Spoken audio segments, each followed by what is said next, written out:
Bulan ini tema kita berbicara tentang pemulihan hati, kesembuhan hati. Minggu pertama saya sudah membahas tentang bagaimana cara hati itu dipulihkan. Cara hati itu disembuhkan. Satu-satunya adalah harus percaya kepada Yesus. Bukan dibawa hati yang hancur, hati yang remuk, dibawa kepada dukun, paranormal, atau hal-hal yang tertentu. Atau hatinya dipulihkan dengan dugem, apalagi hal-hal yang lain, tapi dibawa kepada Tuhan Yesus, karena Tuhan Yesuslah penyembuh, pemulih yang sempurna. Katakan amin. Kenapa hati itu harus dipulihkan? Kenapa hati itu harus disembuhkan? Karena Amsal berkata seperti ini. Sama-sama kita baca 1, 2, 3. Peliharalah hatimu dengan segala kewaspadaan, karena disitulah sumber kehidupan. Hati adalah sumber kehidupan. Oleh sebab itu, firman Tuhan berkata, peliharalah hatimu. Bagaimana cara memelihara hati? Minggu pertama sudah saya bahas. Hati adalah sumber kehidupan. Waktu Yesus pelayanan di dunia, ada orang Farisi dan ahli Taurat yang selalu mengikuti Yesus. Ingat? Orang Farisi dan ahli Taurat mengikuti Yesus bukan karena mau memuji, mau menyembah, atau mau percaya kepada Yesus. Tapi untuk menyelidiki kesalahan Yesus bersama murid-muridnya. Jadi tujuan orang Farisi, ahli Taurat, mengikuti Yesus hanya untuk menyelidiki kesalahan yang dilakukan oleh Yesus. Jadi jangan kaget kalau banyak orang Kristen datang ke gereja, selalu mencari kesalahan, kekurangan rekannya, temannya. Itu adalah roh Farisi, roh agamawi atau roh ahli Taurat. Waktu orang Farisi dan ahli Taurat ini menemukan kesalahan yang dilakukan murid-muridnya, waktu itu murid-muridnya makan dengan tidak mencuci tangan. Tangannya masih kotor, mereka langsung makan. Wah, mereka tidak mencatat lagi itu suatu kesalahan. Tapi itu kesalahan yang fatal, sehingga mereka harus berdebat saat itu juga. Kalau kesalahannya ringan, masih dicatat. Tapi kesalahan itu menurut mereka itu berat, maka tidak perlu dicatat, harus langsung diperdebatkan saat itu dengan tujuan untuk mempermalukan Yesus. Supaya pengajarannya tidak diterima. Lalu ahli Taurat dan para Farisi berkata, Yesus, lihatlah para muridmu, mereka makan tidak dengan mencuci tangan, mereka makan dengan tangan kotor. Menurut tradisi kita, itu adalah haram, itu adalah najis, itu adalah dosa. Karena kebiasaan mereka adalah mencuci tangan terlebih dahulu sampai ke pergelangan tangan, harus bersih. Bahkan kalau tidur pun mencuci tangan, mencuci kaki, harus benar-benar bersih. Lalu Yesus berkata, apa yang masuk ke dalam mulut tidak dapat menajiskan seseorang. Makanan apapun yang masuk ke dalam mulut tidak dapat membuat orang itu berdosa. Contoh, apakah waktu saudara memakan makanan tertentu, lalu pikiran saudara langsung muncul, aku kok jahat. Barusan saya makan siomay. Contoh, siomaynya dari Malang lagi. Kok tiba-tiba pikirannya jahat, pikirannya cabul. Kira-kira adakah makanan seperti itu? Enggak ada toh. Yang ada semua makanan itu masuk ke perut. Dikelola lalu dibuang ke jamban. Jadi semua makanan apapun tidak ada yang dapat menajiskan. Bahkan ada beberapa suku tertentu, Kristen tertentu berdebat. Nggak boleh makan ini, nggak boleh makan itu, nanti kamu tidak selamat. Gara-gara makanan, hanya makanan ini, maka karya Yesus dapat dibatalkan. Berarti karya Yesus itu terlalu rendah. Jadi tidak ada makanan yang dapat menggagalkan karya Yesus dalam hidup saudara dan saya. Katakan amin. Lalu Yesus berkata, tapi apa yang lahir dari hati, karena hati adalah sumber hidup, maka jika orang itu berbuat jahat, itu lahir dari hati, bukan lahir dari makanan. Kalau orang itu berbuat cabul, itu lahir dari hati, bukan dari makanan. Jadi segala sesuatu yang keluar dari hati, itulah yang menajiskan seseorang, bukan makanan. Jadi kalau ada makanan saudara, masih ada toh makanan apa? Kue-kue tahun baru. Kalau saudara pergi ke rumah keluarga atau apa disuguhkan makanan, makanlah itu. Tidak usah lagi diselidiki ini najis, ini haram. Saudara bukan bagian pemerintah yang menentukan itu haram, itu halal. Tapi semuanya di dalam nama Yesus itu harum, katakan amin. Jadi hati adalah sumber kehidupan. Apa yang kita lakukan itu berasal dari hati. Tadi istri saya masih di rumah jam 9:30. Saya nunggu hujan tidak berhenti. Saya datang naik motor ke sini, mobil saya tinggal. Tadi pagi saya sudah firasat ini. Saya bawa mobil aja ya, nanti saya jemput lagi, saya bilang. Nggak usah terlalu muter-muter, papa capek naik motor aja. Karena dekat tuh di rumah, di belakang.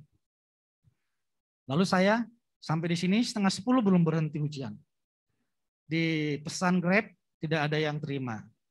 Akhirnya udah saya terobos lah. Saya teriak dulu, saya buka pintu. Saya tidak mau teriak di sini toh.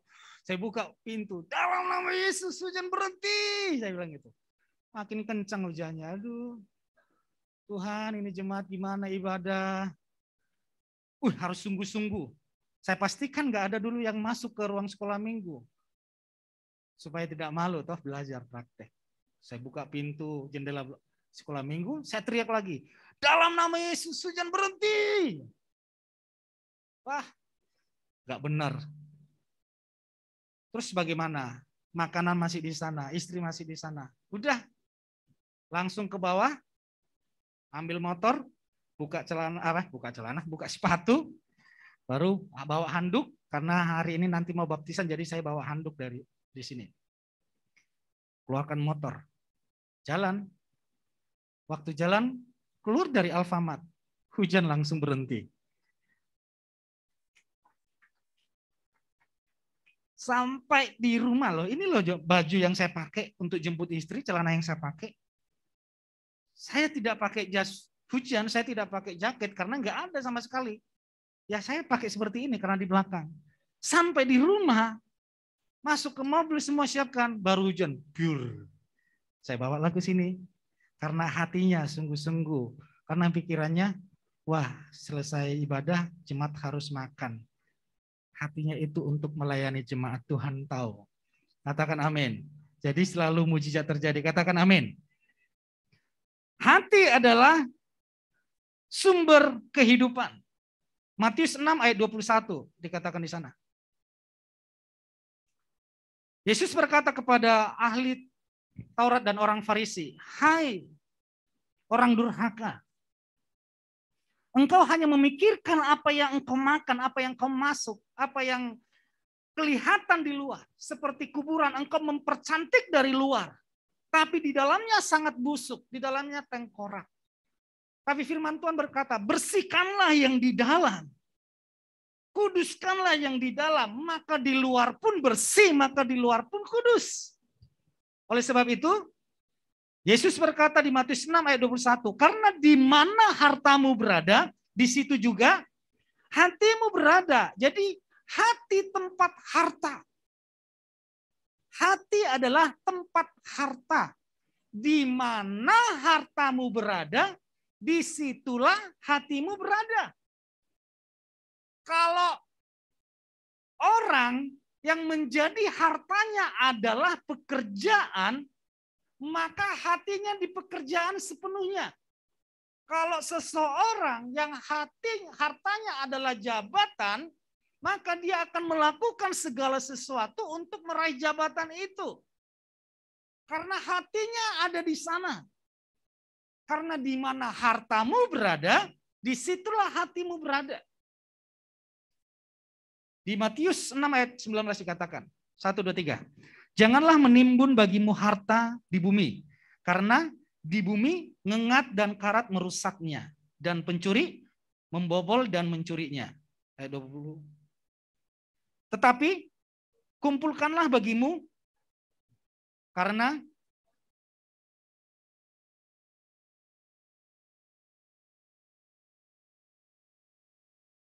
ayat 21 sama-sama kita baca. 1, 2, 3. Karena jadi kumpulkanlah hartamu di surga. Dengan kata lain, biarlah Yesus yang menjadi harta kita. Kalau Yesus yang menjadi harta kita, maka hati kita berada kepada Yesus. Artinya, tadi kan hati itu adalah sumber kehidupan. Artinya sumber kehidupan kita adalah Yesus. Hidup ini harus dibawa kepada Yesus. Tadi di FB, kemarin Selasa di FB saya ngobrol. Menurut rekan-rekan, hartamu yang paling berharga apa? Ada yang bilang, yang jawab uang. Ada yang jawab pekerjaan. Ada yang jawab keluarga. Ada ya yang tahu lagunya? Harta yang paling, kayaknya nggak yakin. Saudara, harta yang paling berharga adalah keluarga. Buktinya nyanyinya setengah hati. Coba, harta yang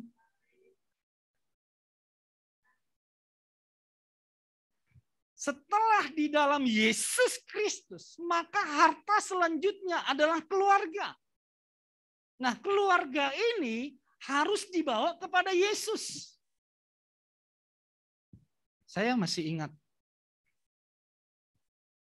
saya baca satu kisah nyata. Ada satu keluarga yang hartanya adalah uang. Sehingga kalau sudah berbicara uang, warisan, saudara kandung pun bisa dipenjarakan. Saudara kandung pun bisa saling bunuh-membunuh. Bahkan orang tuanya pun bisa dituntut ke pengadilan. Orang tua pun menuntut anaknya. Jadi di pengadilan, anak dan orang tua saling menuntut untuk meraih atau untuk mendapatkan harta, warisan. Karena harta yang paling berharga adalah uang menurut mereka. Tahun 2020, bulan 11 itu orang tua saya meninggal. Waktu orang saya meninggal, lalu dibikinlah acara sedemikian rupa. Kalau saudara tahu, dibuat acara, maka selesai acara malamnya itu pembagian utang. Karena kan buat acara yang mewah. Lalu pembagian pengeluaran. Sekian. Tiba-tiba ada salah satu keluarga yang nyeletup. Udah, kita nggak usah keluarkan dana. Jual aja sawah orang tua untuk menutupi itu semua. Lalu saya berpikir, bisa sih solusi yang terakhir seperti itu. Tapi kalau itu dijual, maka keluarga yang di kampung tidak akan makan. Apa yang mereka makan? Apa yang mereka kerjakan? Lalu saya berkata, kita kumpulkan terlebih dahulu kemampuan kita. Kita urunan berapa. Saya keluarkan dulu dana saya sekian. Lalu semua kumpulkan dana. Sawah ini tidak boleh dijual. Toh kakak-kakak, adik-adik kan tidak mungkin membantu setiap bulan kepada abang yang di sini, saya bilang. Biarkan sawah itu tetap menjadi milik kepunyaan keluarga kita dan dikelola oleh keluarga kita yang tinggal di kampung, biar mereka bisa makan di sana. Karena hatinya adalah keluarga, maka ada kedamaian di sana.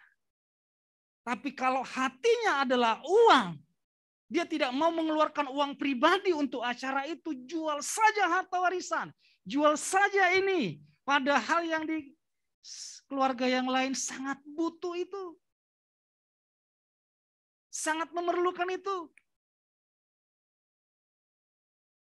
Apakah yang menjadi harta yang paling berharga kita adalah uang? Yesus berkata, ngengat. Apalagi semuanya itu akan binasa. Tidak ada bagian yang kita dapat.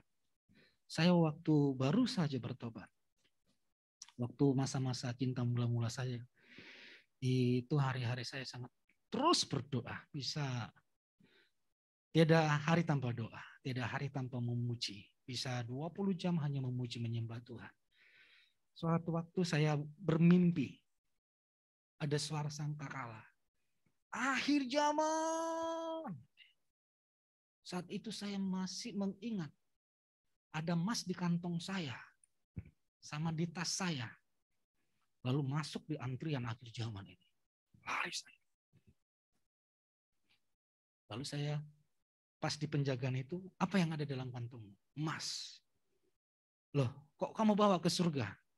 Ini berharga. Saya sudah kumpulkan duit saya untuk mendapatkan ini. Semua saya lakukan, waktu saya, tenaga saya, pikiran saya, hati saya semua mendapatkan ini. Loh, itu kan sampah di surga. Kamu ngapain bawa sampah ke surga? Hah? Lalu saya ngomong, tunggu. Kalau seperti itu, saya tolong bawakan saya ke bumi lagi untuk saya titipkan harta ini ke keluarga yang ada di bumi. Loh, kenapa harta itu yang kamu pikirkan? Kenapa tidak memikirkan keselamatan keluarga? Iya juga. Kalau keluarga tidak ada di dalam panggilan itu, kalau tinggal di bumi itu bahaya. Baru beberapa hari lagi, saya mimpi lagi. Hari yang sama, saya sering sekali mimpi akhir zaman. Tapi oleh sebab itu bersiap-siaplah, kita tidak tahu kapan waktunya. Karena hari-hari ini semua makin sudah mulai kelihatan. Suara sangkakala lagi muncul. Bukan hanya antrian lagi, tapi saya melihat tubuh saya naik ke atas terus. Ini dalam mimpi. Lalu saya meninggalkan bulatan bumi. Saya berada di satu tempat. Di situ tempat itu semuanya serba putih. Ini dulu pernah saya saksikan. Dan hanya ada satu pribadi semuanya serba putih. Ini bukan kebenaran, ini mimpi. Jadi saudara jangan samakan antara kebenaran, antara kesaksian mimpi. Lalu dia berkata, marilah mendekat kepadaku. Dia menunjukkan, lihatlah surga di depanmu. Saya lihat, saya belum masuk, tapi saya lihat begitu indahnya, tidak bisa dilukiskan, tidak bisa diucapkan dengan kata-kata. Jadi kalau ada keindahan surga di internet, sama sekali tidak dapat dibandingkan dengan keindahan yang aslinya. Lalu dia berkata, ada timbangan di situ. Timbangan. Lalu bawalah. Ingat, di dalam Yesus Kristus tidak ada lagi timbangan antara dosa dan kebenaran. Timbangan di dalam Yesus Kristus. Dosa itu sudah dihapus. Katakan amin. Tidak ada lagi dosa dan kebenaran.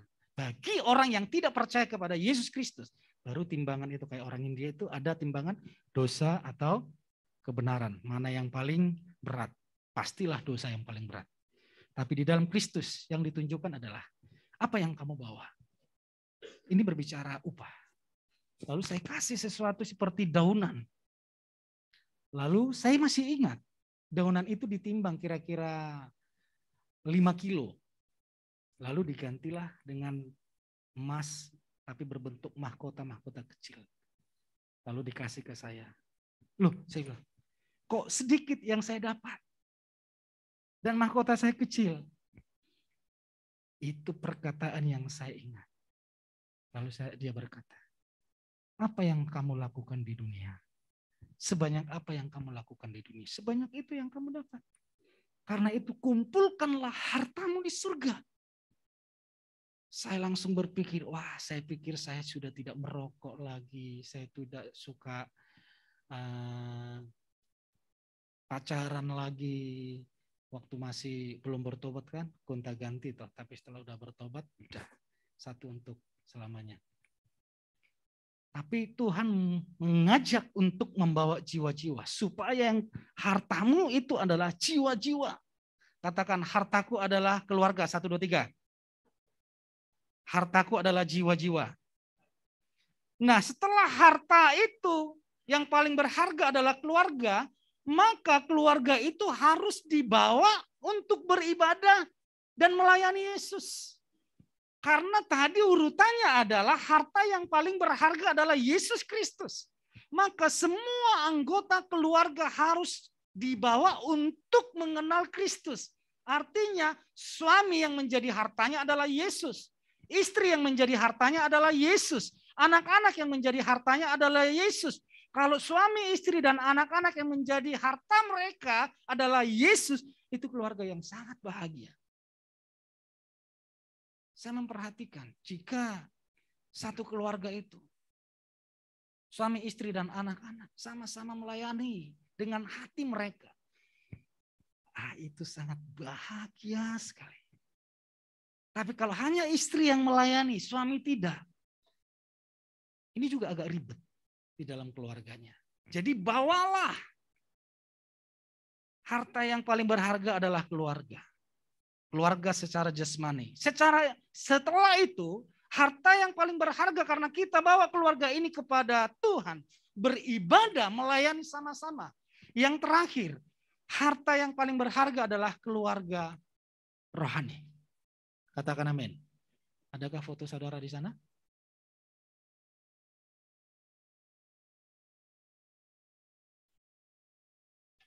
Semua Pak Legowo pasti kerja, keluar kota, apapun yang dilakukan untuk keluarga. Ya toh Pak? Kalau tidak ada anak istri, tidak mungkin capek-capek kerja ya. Kerjanya santai aja. Karena apa? Hartanya adalah keluarga.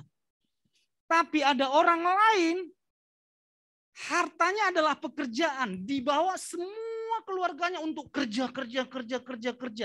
Kenapa keluarganya dibawa kerja semua? Supaya keluargaku bahagia. Dibawa semua keluarganya untuk mencari duit. Jadi hartanya adalah duit. Hartanya adalah pekerjaan. Justru kita bekerja untuk keluarga. Kita cari duit untuk keluarga. Bukan keluarga yang dikorbankan untuk cari duit. Nah ini jangan dibolak-balik. Kalau itu saudara lakukan di dalam keluarga jasmani, maka saudara juga memikirkan keluarga rohani. Hatimu ada di sini. Memikirkan bagaimana gereja ini maju. Karena di gereja inilah kebenaran disampaikan. Di gereja inilah saudara bebas mengangkat tangan. Saya yakin. Kalau di rumah kan santai, tidak ada yang ngarahkan. Kita bisa menyembah. Ya kalau serius, saya doakan jemaat yang Zoom pada pagi siang hari ini, mereka beribadah di rumah dengan sungguh-sungguh.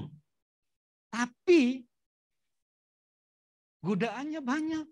Ada bantal guling, ada gorengan, apalagi Indomie, dan banyak. Tiba-tiba nanti penyembahannya, ini bahasa rohnya kok kenceng, dilawat Tuhan. Tapi ini kan belum, pujian penyembahan sudah selesai. Firman sudah selesai. Ibadah sudah selesai, kok masih penyembahan? Ternyata ngorok dia. Tantangannya, godaannya banyak sekali. Tapi di dalam ini, saudara sungguh-sungguh beribadah. Jadi taruhlah di dalam hatimu. Harta yang paling berharga adalah keluarga jasmani. Keluarga rohani. Katakan amin. Karena di dalam inilah kita dibangun satu dengan yang lain. Saya kalau ada jemaat yang sakit, ada yang hubungi saya, pasti langsung saya kejar. Kejar untuk doakan. Kemarin ada dari Bogor. Anaknya sudah sakit. Sudah berapa hari sakit. Waktu kami doakan, tumpang tangan, langsung keluar muntah yang banyak sekali, beberapa kali muntah. Saya sudah deg-degan, saya tumpang tangan, anaknya nangis, langsung muntah-muntah. Tapi dalam nama Yesus, muntahan itu adalah penyakit. Yang keluar itu adalah penyakit.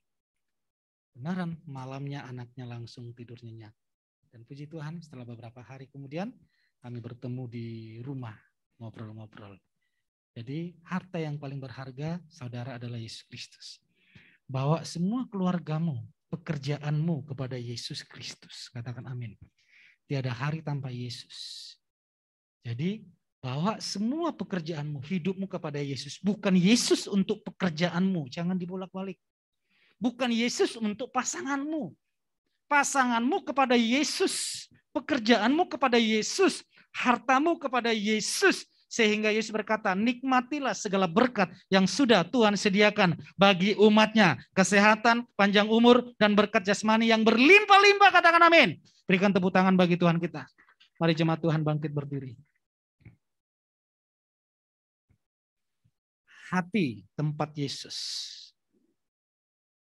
Keluarga jasmani dan rohani adalah tempat Yesus. Di sini Yesus dikumandangkan.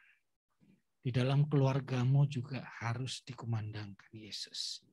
Ingat, bukan Yesus untuk pekerjaan, tapi pekerjaan untuk Yesus. Katakan amin. Mulai sekarang taruhlah. Harta itu adalah Yesus. Saudara, kalau Yesus yang menjadi hartamu, ketika ada badai, engkau mungkin takut. Tapi ketakutan itu hanya sekilas saja. Karena engkau tahu, Yesus yang menjadi hartaku. Dia yang akan mencukupkan aku. Waktu engkau sakit, mungkin engkau khawatir. Tapi karena yang ada di dalam sumber kehidupan itu adalah Yesus. Yang muncul adalah perkataan iman. Aku sembuh di dalam nama Yesus. Aku sehat di dalam nama Yesus. Waktu ekonomimu terpuruk, pekerjaanmu sedang goyah. Karena di dalam hatimu, hartamu adalah Yesus. Yang keluar dari hati itu, percaya ada terobosan ekonomi.